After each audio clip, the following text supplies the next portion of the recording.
This video will help you with dot plots, measures of center, variability, and general population and samples. Remember, population is who or what you are studying, and the sample is the part of the population that you actually collect data from. So in question 1, it says identify the population and the sample. A survey of 1,353 American households found that 18% of the households own a computer. The population would be the American households. That's who we're studying. And the sample is the 1,353 American households that we actually collected data from.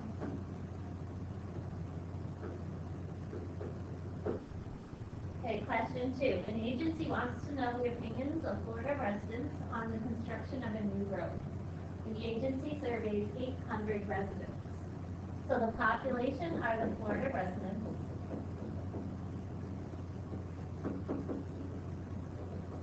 And the sample would be the 800 Florida residents that they actually collected data from.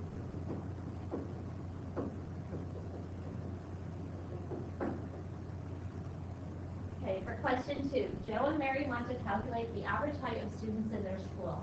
Which of the following groups of students would produce the least amount of bias? A, every student in 8th grade. B, every student on the school basketball team. C, a randomly selected group of students in the halls. Or D, Joe and Mary's friends. So looking at these answer choices, I would not pick every 8th grader because I'm assuming the school has more than 8th grade in it. I would not pick the basketball team because typically people on basketball teams are taller.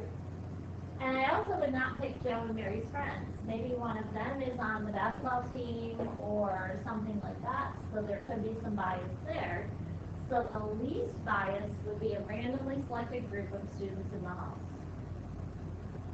For question 3, you want to estimate the number of students in a high school who ride the school bus. Which sample is best? 4 students in the hallway, all students in the marching band, 50 seniors at random, 100 students at random during lunch. I would not do 4 students in the hallway because that is a small sample size. Students in the marching band would be biased because they maybe have cars to be able to go to practice together or something like that. 50 seniors at random would also be biased because they're older, so more of them may have access to vehicles. So the best choice from those listed would be 100 students at random during lunch. Okay, 17 students were asked how many text messages they had sent on a particular day, and here's their data. Create a dot plot of the data. Okay, so my title will be text messages.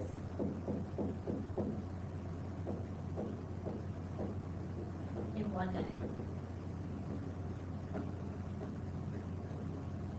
So I created a number line. Okay, looking at the data, my least data value is 0, and my biggest data value would be 9. So I can count by 1.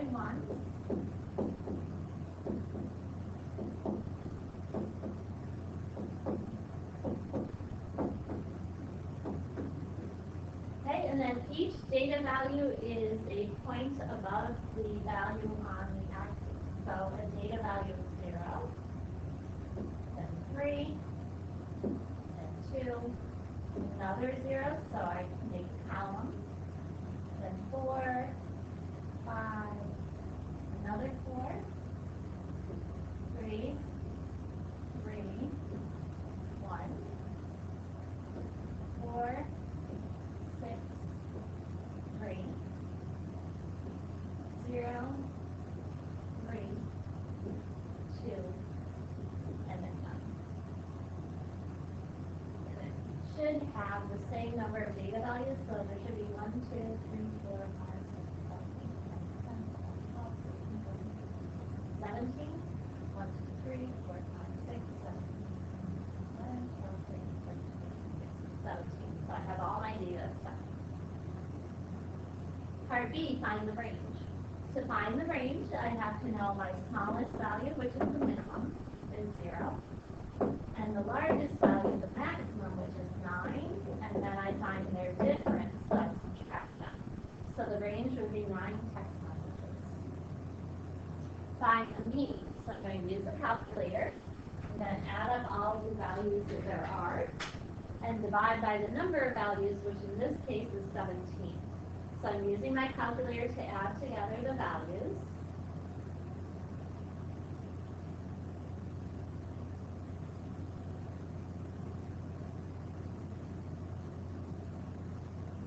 Okay, so when I add them up, I have a total of 52 divided by the number of values, which we have is 17.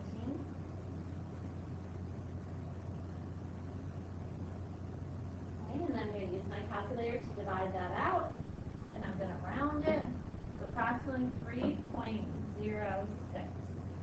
So 3 and 6 hundredths. Find the median of the data. To find the median, I first have to put the data in order. So 0, 0, 0, 1, 2, another 2, a whole bunch of 3s,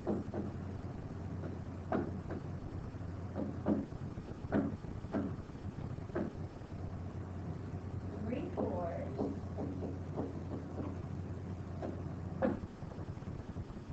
5, and 6, and then a 9. I'm just going to copy this quick because I will be using this in our next problem coming up. So let me just copy it quickly.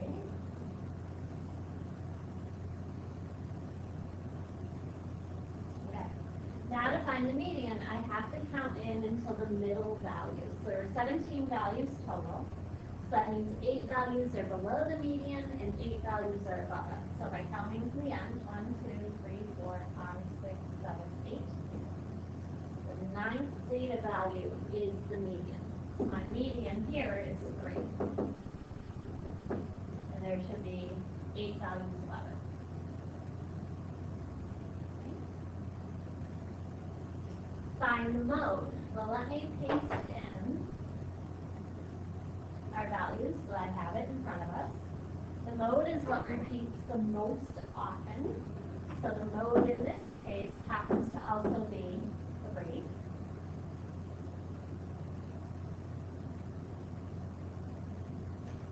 Okay, I hope this video helps. Please let me know if you have any questions. Thank you.